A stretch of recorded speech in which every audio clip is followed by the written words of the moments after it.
আসসালামু আলাইকুম, সবাই কেমন আছেন? আমি ভালো আছি আলহামদুলিল্লাহ।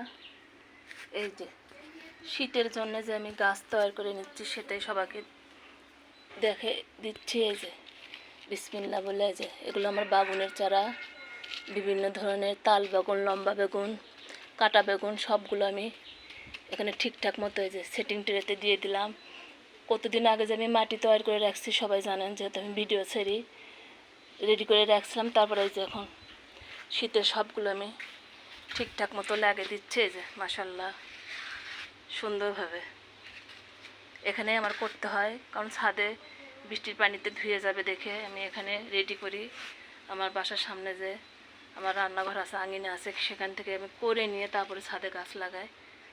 সুন্দরভাবে দেখালাম। এগুলোতে যখন আবার আমার বীজটা উঠে রোপণ হয়ে গাছ হবে তখন আমি সবাইকে আবার দেখাবো সুন্দরভাবে দেখালাম। এটা কিন্তু আমার এখনও পানি স্প্রে করতে হবে, একটু পরে করব আমি।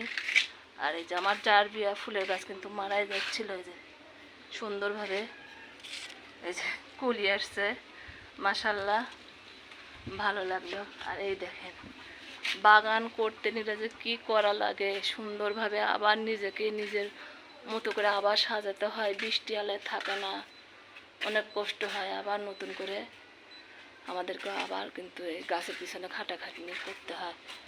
আর এই যে শেওলা ধরলে এরকম করে তুলে ফেলে দিতে হয়। আর যখন শীতের টাইমে তখন আমরা পরিষ্কার করে দিই, এগুলো সব সুন্দরভাবে পরিষ্কার করা লাগে। এই যে এখানে শেওলা ধরছে, এগুলো রং করে দিই, থাকে না এরকম। এই যে সুন্দরভাবে অনেক ভালো লাগলো। এই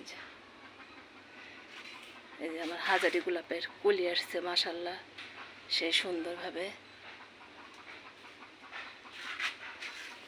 বেনানা মরিচ দুইটা আমি পাকাবো, পাকাই আবার গাছ লাগাবো। সবাই